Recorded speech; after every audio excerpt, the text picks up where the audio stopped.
नमस्ते दोस्तों, मैं doctor Prathamesh Jain, orthopaedic surgeon, shoulder specialist, advance knee and shoulder hospital, Ahmedabad. हमसे कई पेशेंट्स ने ये पूछा है कि डॉक्टर साहब, कंधे में जो दर्द होता है वो क्यों होता है, और आज मैं आपको कंधे में दर्द के 10 प्रमुख कारणों के ऊपर ये वीडियो बना के दे रहा हूँ।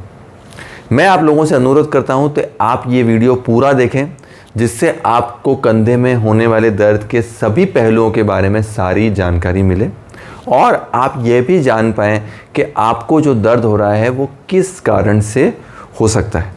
इस वीडियो में मैं आपको ये भी जानकारी दूंगा कि अगर आपको दर्द हो रहा है तो आपको क्या करना चाहिए, किस तरह की जांचें करानी चाहिए और किस तरह का ट्रीटमेंट लेना चाहिए। तो मैं ये बताऊंगा आपको, तो इसमें सभी तरह की चीज़ें, डायग्नोसिस से लेके आपके कैसे आप जांच कराएं और कैसे आप उसको ठीक करें, सारी की सारी चीज़ें कंधे के दर्द के बारे में कवर करने की कोशिश इस वीडियो के माध्यम से मैं कर रहा हूं। तो चलते हैं कंधे के दर्द के 10 प्रमुख कारणों के बारे में।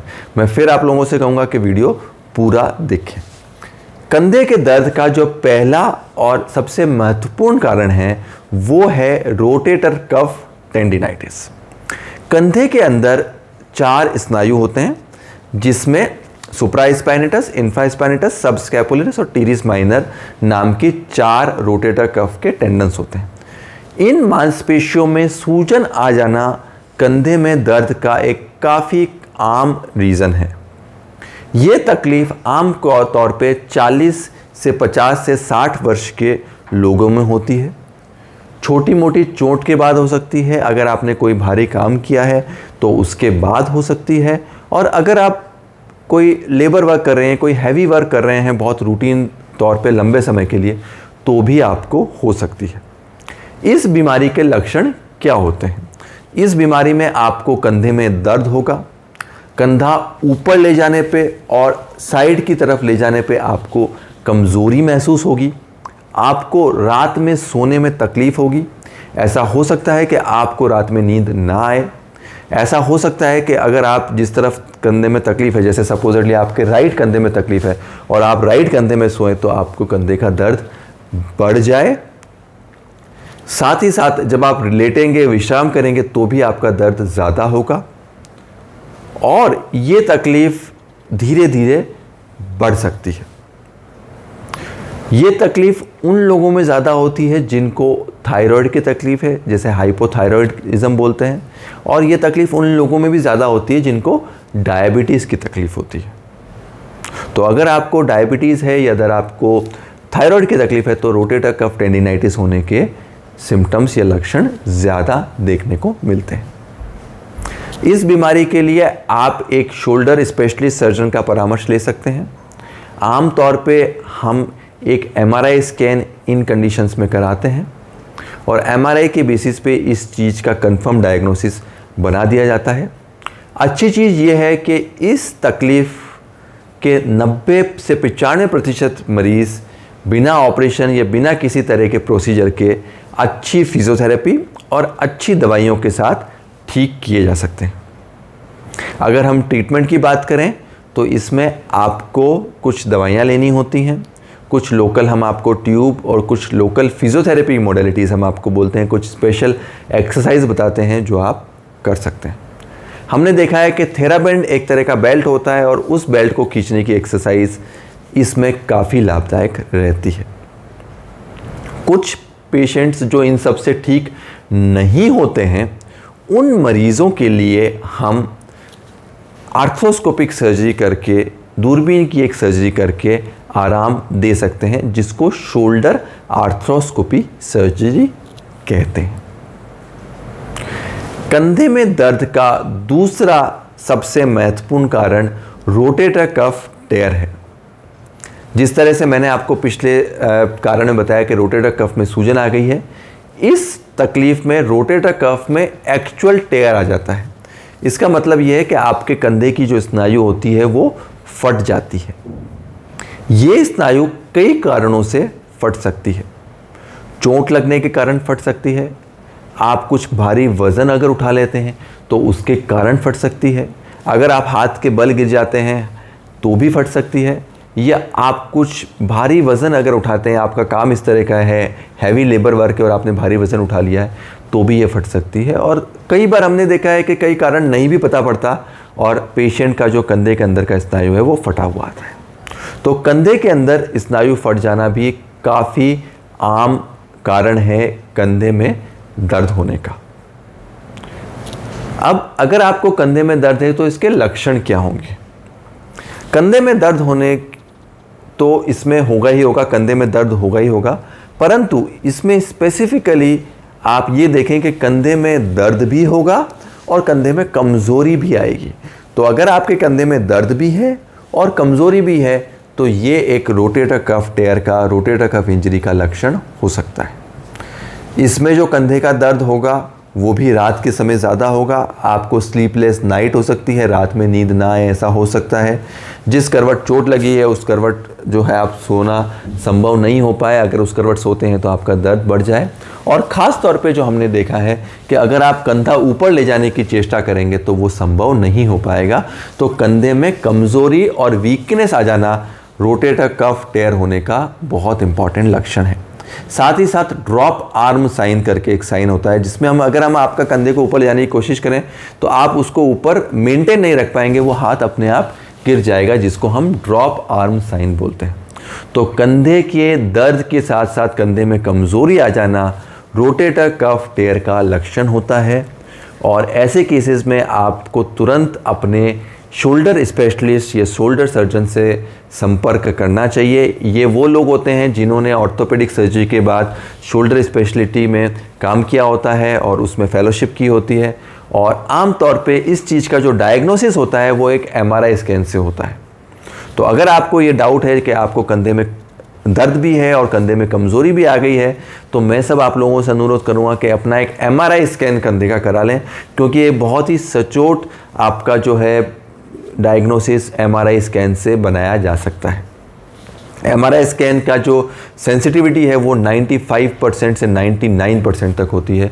तो ऑलमोस्ट सभी केसेस में MRI स्कैन के द्वारा रोटेटर कफ टेयर का डायग्नोसिस संभव है।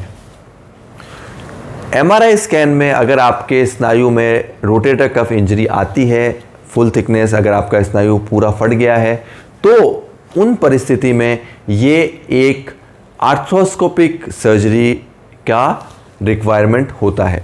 इसका मतलब ये है कि अगर MRI स्कैन में आपके अंदर की रोटेटर कफ की स्नायु फटी हुई आ रही है तो फिर इसमें किसी तरह की दवाई, फिजियोथेरेपी काम नहीं करेगी और आपको इसको आर्थ्रोस्कोपिक रिपेयर की सर्जरी करवानी पड़ेगी।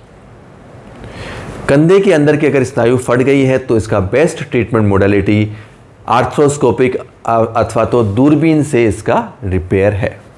यहाँ पे मैं आपको बता देना चाहूँगा कि अगर आपकी स्नायु फटी हुई है तो किसी तरह का इंजेक्शन, किसी तरह का PRP therapy, steroid therapy, physiotherapy या कोई भी दवाई उसमें कारगर नहीं होगी। उसके लिए जो बेस्ट ट्रीटमेंट है वो आर्थ्रोस्कोपिक रिपेयर सर्जरी ही है। पुरानी तकनीक इसमें एक ओपन सर्जरी या मिनी ओपन सर्जरी की कई लोग बताते हैं, जिसमें आपके कंधे का जो स्नायु फट गया होता है उसको चीर फाड़ करके ओपन इंसिजन लेके ठीक किया जाता है। परंतु इस सर्जरी का सक्सेस रेट आर्थ्रोस्कोपिक या दूरबीन के सर्जरी के सक्सेस रेट जितना नहीं है। तो ऐसे कंडीशंस में जहाँ आपका स्नायु फटा हुआ है, रोटेटर कफ में इंजरी आ रही है, best treatment is arthroscopic repair surgery कराएं आप, और दूरबीन से छोटा प्रोसीजर करके ये तकलीफ़ को काफ़ी सफलतापूर्वक ठीक किया जा सकता है और पेशेंट को काफ़ी अच्छे रिजल्ट्स इस पद्धति से मिल सकते हैं। अब हम आते हैं तीसरे कारण की तरफ। तीसरा कारण कंधे में दर्द होने का है इम्पिंचमेंट सिंड्रोम। इस तकलीफ़ में कंधे के ऊपर की एक हड्डी होती है जिसको एक्रोमियन प्रोसेस बोलते हैं, और वो हड्डी बढ़ जाती है जिसके कारण से नीचे वाली जो स्नायु होती है, जिसको रोटेटर कफ में आपको भी जिक्र कर ही रहा था, वो दबने लग जाता है और उस हड्डी के कारण जो है स्नायु में डैमेज होने लगता है, और इस तकलीफ़ को हमारी भाषा में इम्पिंचमेंट सिंड्रोम बोलते हैं। ये तकलीफ़ 40 वर्ष और उससे ज़्यादा के लोगों में ज़्यादा देखने को मिलती है, और अगर ये तकलीफ़ होती है तो हम क्लिनिकली इसको डिफ्रेंशिएट करते हैं कि इसमें एक नीड साइन होता है कि इसमें अगर आप हाथ ऊपर ले जाने की कोशिश करेंगे, आपका हाथ आप इस जगह पर रखेंगे और पेशेंट को दर्द होता है तो नीड साइन पॉजिटिव आता है। एक हॉकिंस टेस्ट होता है जिसमें भी हम हाथ को ऐसे रखते हैं और हाथ को अंदर की तरफ घुमाने की कोशिश करते हैं और उसमें भी ये टेस्ट पॉजिटिव आ सकता है। अगर आपको इम्पिंजमेंट सिंड्रोम डायग्नोसिस होता है तो इसको कंफर्म करने के लिए हम MRI स्कैन कर सकते हैं।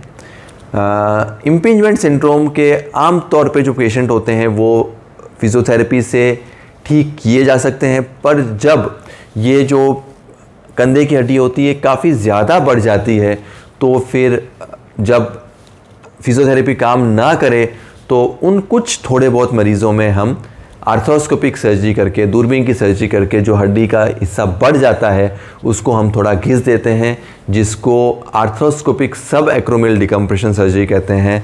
दूरबीन के द्वारा हड्डी को घिसे जाने की पद्धति है, वो सर्जरी हम कुछ लिमिटेड पेशेंट्स में करके मरीज़ों को अच्छा रिजल्ट्स दे सकते हैं, परंतु वो एक फर्स्ट लाइन थेरेपी नहीं होती है।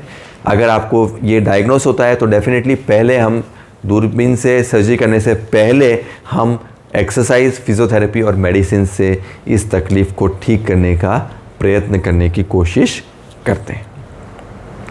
चौथा जो कारण होता है कंधे में दर्द का और जो काफ़ी कॉमन है उसको आम भाषा में फ्रोज़न शोल्डर बोलते हैं और हम मेडिकल टर्मिनोलॉजी में एडहेसिव कैप्सुलाइटिस बोलते हैं।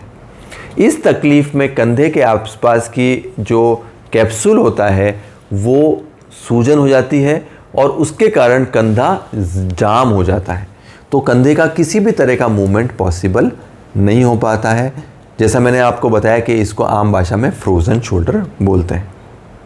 ये तकलीफ़ जिन पेशेंट्स को थायराइड की तकलीफ़ होती है उनमें ज़्यादा होता है, जिन पेशेंट में डायबिटीज़ की तकलीफ़ होती है उनमें ज़्यादा होती है।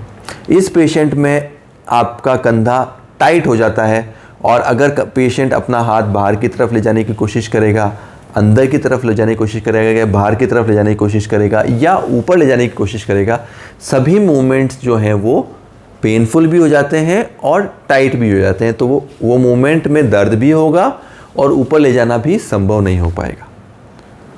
पेशेंट स्वयं भी मूवमेंट करने में सक्षम नहीं होगा और अगर आप उसकी मदद करके ऊपर ले जाना चाहते हैं तो वो भी पॉसिबल नहीं हो पाएगा, वो भी संभव नहीं हो पाएगा। एडहेसिव कैप्सुलाइटिस एक ऐसी तकलीफ़ है जो क्लिनिकल डायग्नोसिस से कंफर्म की जा सकती है, परंतु हम आपको रिकमेंड करते हैं कि आप दूसरे डिसऑर्डर्स को रूल आउट करने के लिए MRI ज़रूर कराएं। कंधे में कोई भी तकलीफ़ हो आप अपना MRI ज़रूर कराएं ताकि आप डायग्नोस कर पाएँ कि एग्जैक्टली आपको तकलीफ़ क्या है, क्योंकि हमने ज़्यादा ये देखा है कि कंधे की जो डिसऑर्डर होते हैं, कंधे की जो बीमारियां होती हैं वो रॉन्ग डायग्नोसिस पे जा रही होती हैं। तो कंधे का MRI ज़रूर कराएं और MRI में एडहेसिव कैप्सुलाइटिस में स्पेसिफिक फीचर्स मिलेंगे। अगर आपका एडहेसिव कैप्सुलाइटिस का डायग्नोसिस MRI से कंफर्म हो जाता है तो इसका ट्रीटमेंट बहुत ही आसान है। इसमें आम तौर पे हम फिज़ियोथेरेपी कराते हैं, एक स्पेसिफिक ट्रेंड फिज़ियोथेरेपिस्ट से आप फिज़ियोथेरेपी कराएं।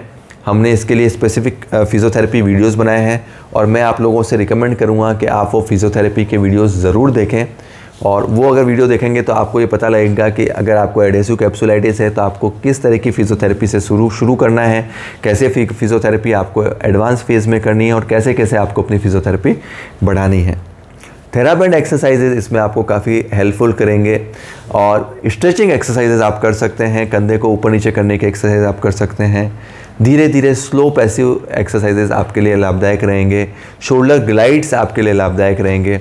आप कुछ तरह का सेक कर सकते हैं। हमने एक दूसरा वीडियो बनाया है जिसमें हम कंधे में किस तरह के सेक करने चाहिए, कंधे में किस तरह की मोडेलिटीज़ यूज़ करनी चाहिए उसके बारे में बताया है, तो वो भी मैं आप लोगों से अनुरोध करूँगा कि वो वीडियो भी आप लोग ज़रूर देखें। तो जैसा मैं आपको बता रहा कि अगर आपको एडहेसिव कैप्सुलाइटिस की तकलीफ़ है, फ्रोज़न शोल्डर की तकलीफ़ है, तो आम तौर पे इसका जो ट्रीटमेंट है, इसका जो इलाज है वो फिज़ियोथेरेपी से और दवाइयों से संभव है। इसमें 90 से 95% केसेस में कोई प्रोसीजर, कोई इंजेक्शन देने की ज़रूरत नहीं होती है। मैं फिर रिपीट करूँगा, अगर आपको फ्रोज़न शोल्डर की तकलीफ़ है तो आपको कोई प्रोसीजर, कोई इंजेक्शन, कोई स्टीरॉयड इंजेक्शन, कोई PRP इंजेक्शन लेने की आवश्यकता नहीं है। आप अच्छे से फिज़ियोथेरेपी करें, दवाई लें, आपका तकलीफ़ ठीक हो जाएगा। परंतु कुछ 5% पेशेंट ऐसे होते हैं जिनमें दवाइयों से आराम नहीं आता है, कसरत से आराम नहीं आता है। तो उन मरीज़ों के लिए सबसे जो सचोट इलाज है, अचूक इलाज है, वो है आर्थ्रोस्कोपिक प्रोसीजर। और दूरबीन से एक आर्थ्रोस्कोपिक आर्थोलाइसिस नाम की सर्जरी है, वो करके हम पेशेंट्स को आराम दे सकते हैं। तो अगर आपको एडेसिव कैप्सुलाइटिस, फ्रोज़न शोल्डर की तकलीफ़ है और दवाइयों से ठीक नहीं हो रही है, स्टीरॉयड का इंजेक्शन ले लिया है, ठीक नहीं हो रही है, आपने सब ट्राई करके देख लिया है, ठीक नहीं हो रही है, तो निराश होने की आवश्यकता नहीं है। दूरबीन का एक छोटा प्रोसीजर जिसको आर्थ्रोस्कोपिक सर्जरी बोलते हैं, वो करके ये जो तकलीफ़ है इसको हम काफ़ी सफलतापूर्वक ठीक कर सकते हैं। इस प्रोसीजर को आर्थ्रोस्कोपिक आर्थोलाइसिस प्रोसीजर बोलते हैं और ये हम काफ़ी कॉमनली करते हैं। कंधे में दर्द और तकलीफ होने का 5वां सबसे महत्वपूर्ण रीजन है कैल्सिफिक टेंडिनाइटिस। इस बीमारी में कंधे के अंदर की स्नायु में कैल्शियम के छोटे छोटे डिपॉजिट्स बन जाते हैं और जो एक काफ़ी पेनफुल डिसऑर्डर है। ये तकलीफ़ में एकदम से सडनली आप नींद से उठेंगे या सडनली आपके कंधे में बहुत तेज़ पेन होने लग जाएगा और इसको हमारी भाषा में क्रिस्टल डिपॉजिट डिजीज़ भी बोलते हैं। और इसमें आपके कंधे के अंदर छोटे छोटे क्रिस्टल डिपॉजिट हो जाते हैं और जो काफ़ी पेनफुल होता है। इस कंडीशन का डायग्नोसिस करने के लिए, बीमारी को पता करने के लिए आप एक्सरे, साधारण एक्सरे में पता कर सकते हैं और आप एमआरआई या सीटी स्कैन में भी इसका पता कर सकते हैं। अगर इस आपके कंधे के अंदर ये बीमारी डायग्नोस होती है तो इसके लिए 2 ट्रीटमेंट मोडालिटीज़ हैं जो काफ़ी सक्सेसफुल हैं। एक अल्ट्रासाउंड नीडलिंग थेरेपी होती है, वो आप कर सकते हैं, और दूसरा जो सबसे सक्सेसफुल और जो सबसे सफल तकनीक है उसमें आर्थ्रोस्कोपिक गाइडेंस, मतलब दूरबीन से कंधे के अंदर के जो क्रिस्टल डिपॉजिट्स हैं वो अगर हम निकाल देते हैं तो ये काफ़ी सफल प्रोसीजर होता है जिसमें आपके दर्द में और जो आपका मूवमेंट है उसमें एकदम फास्ट रिकवरी हम आपको दे पाएंगे। और ये काफ़ी हद तक सक्सेसफुल सर्जरी है क्योंकि अगर हमने कॉजेटिव एजेंट, जो छोटे छोटे क्रिस्टल हैं, अगर वो हमने निकाल दिए तो आपके कंधे का जो दर्द है वो जड़ से ख़त्म हो जाएगा, वो मिट जाएगा। अब हम आते हैं छठा सबसे इम्पॉर्टेंट रीज़न कंधे के दर्द का, और वो है कि कंधे में तकलीफ़ है ही नहीं।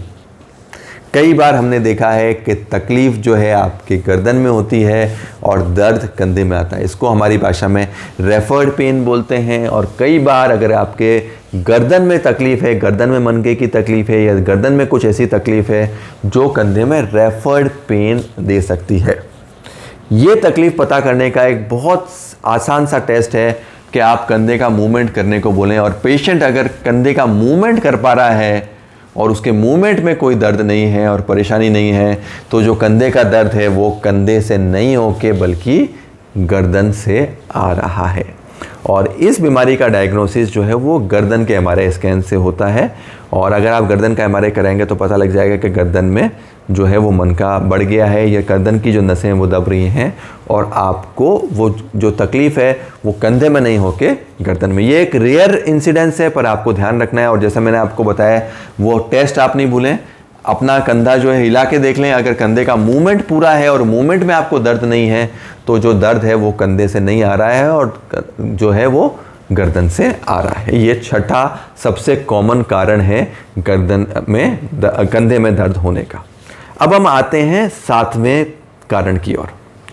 कंधे में जो आपका सॉकेट होता है उसके चारों तरफ एक झिल्ली होती है जिसको लेब्रम बोलते हैं। और कई बार चोट के कारण, कोई इंजरी के कारण या पुअर पोजीशन में काम करने के कारण वो गद्दी फट सकती है और उसको हम लेब्रम टेयर बोलते हैं। ये आमतौर पे जवान लोगों में और बच्चों में ज़्यादा होने वाली तकलीफ़ है। अभी तक के जितने भी मैंने आपको कारण बताए वो 40 वर्ष और उसके ज़्यादा की तकलीफ़ उम्र में होंगे, जबकि ये जो लेब्रल टेयर की तकलीफ़ है ये बच्चों में और वयस्कों में, मतलब छोटे बच्चों में 10 से 15 साल से शुरू हो सकता है और करीबन 30 से 40 साल तक के लोगों में पाया जाता है। अगर लेब्रल टेयर है तो इसका डायग्नोसिस का सबसे अच्छा तरीका एमआरआई स्कैन है। आमतौर पे ये थ्रोअर्स में ज़्यादा देखने को मिलता है। अगर आप कोई थ्रोइंग स्पोर्ट्स खेलते हैं जैसे कि आप बैडमिंटन, टेनिस या और भी कोई क्रिकेट खेलते हैं, आप बॉलिंग करते हैं, आप फास्ट बॉलर्स हैं और या आप क्रिकेट में बैटिंग वगैरह भी करते हैं तो भी ये तकलीफ़ आपको हो सकती है। तो स्पोर्ट्स पर्सन में ज़्यादा होता है, आपको कंधे में कोई इंजरी हो तो ज़्यादा है और कम उम्र में ज़्यादा होता है। इस बीमारी का डायग्नोसिस जो है वो आपका MRI स्कैन से होता है। अगर आपको डाउट है तो MRI स्कैन ज़रूर कराएं। और अगर आपको लेब्रल टेयर डायग्नोस होता है तो अर्ली फेजेस में कंजर्वेटिव ट्रीटमेंट दे सकते हैं, परंतु फुल थिकनेस लेब्रल टेयर आ रहा है, अगर आपको कंप्लीट लेब्रल टेयर आ रहा है तो फिर उसका जो सबसे अच्छा इलाज है वो आर्थ्रोस्कोपिक रिपेयर है, जिसमें हम कंधे के अंदर दूरबीन से जाके जो आपका लेब्रल टेयर है उसको अच्छे से दूरबीन के प्रोसीजर से रिपेयर कर सकते हैं। इसमें कोई चीरफाड़ नहीं होती है, आर्थ्रोस्कोपिक पद्धति से इसको रिपेयर किया जा सकता है। 8वां जो सबसे कॉमन कारण है कंधे में दर्द का वो है शोल्डर इंस्टेबिलिटी, मतलब कंधे में लचक या कंधे में कुछ ऐसा हुआ है जिसके कारण आपका शोल्डर अनस्टेबल हो गया है, कंधे में लचक आ गई है और कंधा अंदर बाहर हो गया है। आमतौर पे इसको हमारी भाषा में बैंकार्ड टेयर भी बोलते हैं। अगर आप अपनी MRI रिपोर्ट देखेंगे तो हिलसैक्स टेयर भी बोल सकते हैं उसको।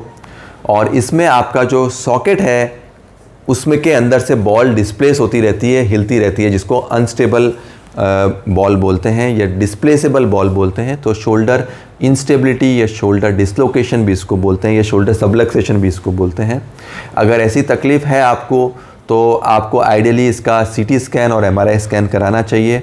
और अगर उसमें ये तकलीफ़ जो मैं आपको बता रहा हूँ कि बैंकार्ड टेयर की तकलीफ़ आती है, हिलसैक्स टेयर की तकलीफ़ आती है, तो इसको बिल्कुल हल्के में नहीं लें। और इसके लिए जो सबसे अच्छा ट्रीटमेंट है वो है आर्थ्रोस्कोपिक दूरबीन से इसको रिपेयर करने का प्रोसीजर। आर्थ्रोस्कोपिक रिपेयर काफ़ी सक्सेसफुल सर्जरी है और उससे हम ये शोल्डर का निकल जाना या शोल्डर का इंस्टेबिलिटी तो हम ठीक कर सकते हैं। हमने एक सेपरेट वीडियो है जो डेडिकेटेड शोल्डर डिसलोकेशन के लिए बनाया गया है, और मैं आप लोगों से अनुरोध करूंगा कि अगर आपको शोल्डर डिसलोकेशन की या शोल्डर इंस्टेबिलिटी की तकलीफ़ है या आपका कंधा निकल जाता है तो आप ये शोल्डर डिसलोकेशन का वीडियो ज़रूर और ज़रूर देखें। कंधे में दर्द आ जाने का 9वां सबसे महत्वपूर्ण कारण कंधे का घिसारा है, जिसको हमारी भाषा में शोल्डर आर्थराइटिस भी बोलते हैं। ये तकलीफ़ आमतौर पे उम्र दराज लोगों में ज़्यादा देखी जाती है और उम्र के साथ आर्थराइटिस होने का रिस्क बढ़ जाता है। अगर आपको कंधे में आर्थराइटिस की तकलीफ़ है तो कंधे में न सिर्फ दर्द होगा बल्कि कंधे का मूवमेंट करना भी मुश्किल हो जाएगा और कंधे के मूवमेंट करने में आपको तकलीफ़ होने लगेगी। साथ ही साथ आपके कंधे के अंदर से आवाज़ भी आ सकती है। कंधे के अंदर से कड़कड़ की आवाज़ आना शोल्डर आर्थराइटिस का एक बहुत ही आम लक्षण है। शोल्डर आर्थराइटिस का डायग्नोसिस करना बहुत ही आसान है।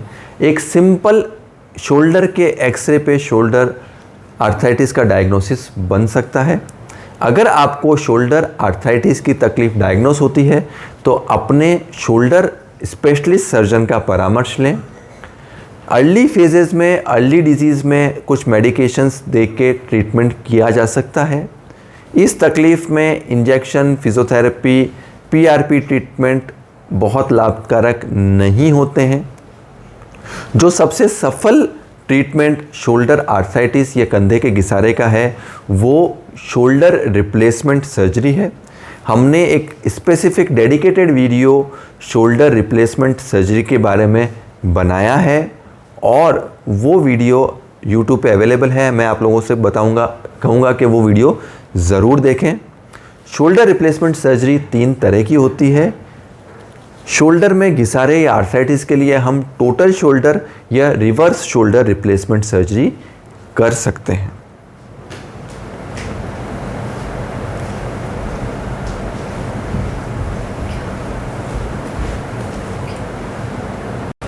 कंधे में दर्द का आखिरी और 10वां रीज़न एक्रोमियोक्लेविकुलर आर्थराइटिस है।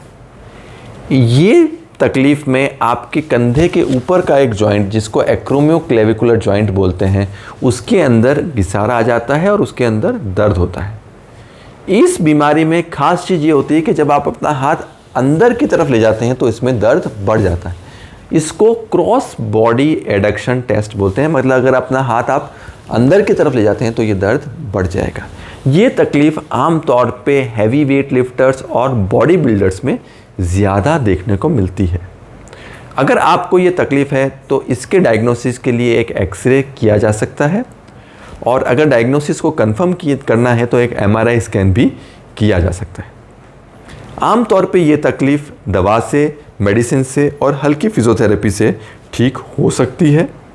कुछ केसेस में अगर ये तकलीफ़ ठीक नहीं होती है तो एक्रोमियोक्लेविकुलर जॉइंट के अंदर एक स्टीरॉयड का इंजेक्शन देने की कोशिश की जा सकती है, जिससे कुछ पेशेंट्स को आराम मिलता है। अगर सब कुछ करने के बावजूद भी आराम नहीं मिल रहा है तो फिर एक दूरबीन का प्रोसीजर करके जॉइंट का जो टर्मिनल हिस्सा है उसको निकाल दिया जाता है, जिसको डिस्टल क्लेविकुलर रिसेक्शन सर्जरी कहते हैं। तो दोस्तों, इस वीडियो में हमने कंधे में दर्द के 10 सबसे महत्वपूर्ण कारणों के बारे में बात की। अगर आपको भी कंधे का दर्द है और आप चाहते हैं कि आपको इस दर्द का एग्जैक्ट डायग्नोसिस मिले, क्यों हो रहा है इसके बारे में पता पड़े, तो आप हमको कमेंट बॉक्स पे लिख के भेज सकते हैं। साथ ही साथ चैनल को सब्सक्राइब कीजिए और कोई भी प्रश्न हो तो हमें कमेंट बॉक्स पे लिख के भेजें। धन्यवाद।